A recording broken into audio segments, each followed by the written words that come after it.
All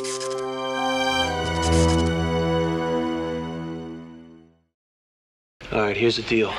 You got 30 or so hostages on the 30th floor. They got missiles, automatic weapons, and enough plastic explosives to orbit Arnold Schwarzenegger. Et si Piège de cristal était en fait la suite de Commando? Bienvenue dans cette mini-dose de stéroïdes. Come sta?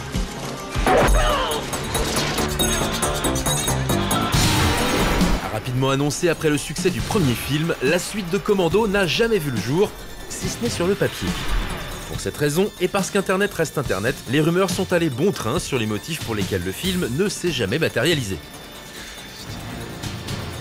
L'une d'entre elles affirme que c'est parce que le scénario de Commando 2 aurait en réalité servi de base à celui du Piège de cristal de John McTiernan. Logique principale de la rumeur, les deux films partagent un scénariste en commun, à savoir Steven E. de Souza, et le scénario de Commando 2 situe l'action du film dans un immeuble que le personnage de John Matrix doit infiltrer pour sauver à nouveau sa fille Jenny. Un peu mince, non? Slitting a little girl's throat is like cutting warm butter. Put the knife away and shut your mouth.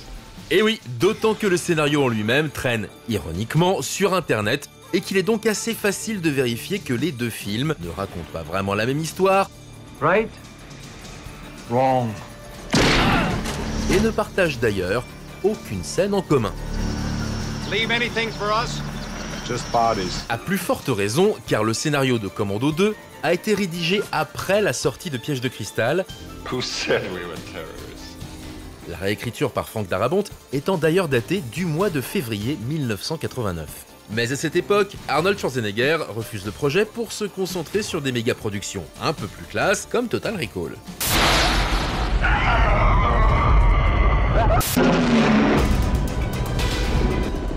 Au programme de cette suite qui ne sera jamais tournée, la scène d'ouverture propose un raid d'hélicoptères armés rythmé par le morceau The Brazilian du groupe Genesis.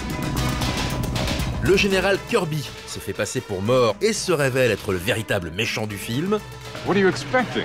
World War III. John Matrix envoie valser un petit tas de gardes dans une salle d'audience, à la manière de la scène du centre commercial dans le premier film, et désarme même l'un de ses ennemis en lui accrochant le poignet à un bus qui passe dans le coin à l'aide d'une paire de menottes pour lui arracher le bras.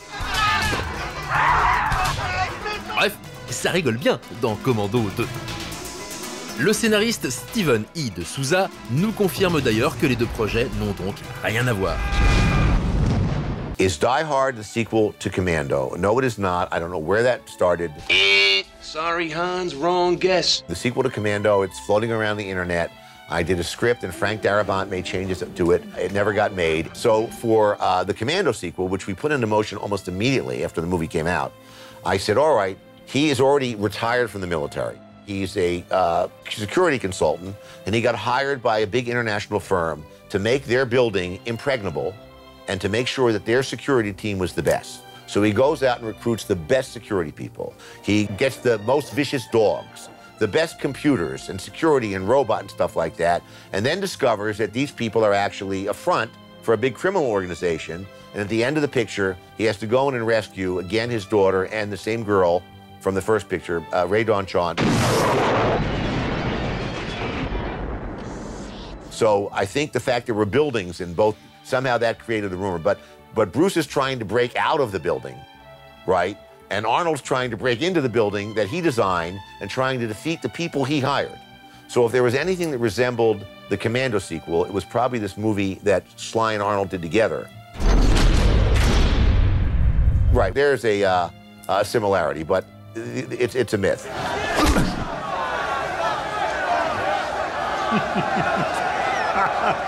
You hit like a vegetarian.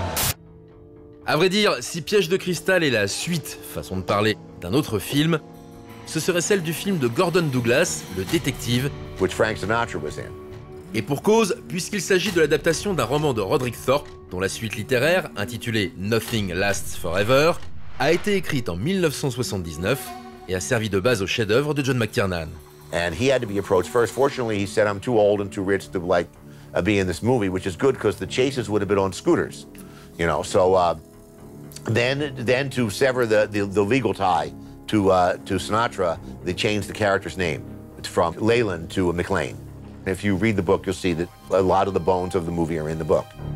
Bref, il n'y a aucun rapport, ou presque, entre Commando et Piège de cristal. C'est compris, Internet? Alors maintenant, tu me ranges ce couteau et tu fermes ta gueule.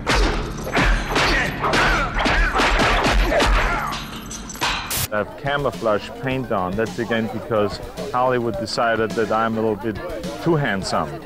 So they paint my face up to make me a little bit more ugly, whatever we call it. I miss getting laid in Hawaii. You know what I mean by getting laid, you know, put the lay around, so don't misunderstand me, excuse me. See you later. I'm gonna go this way now. Bon, sinon les gars, abonnez-vous, pour chaque nouvel abonnement, un tronc d'arbre offert. Eh, c'est Noël!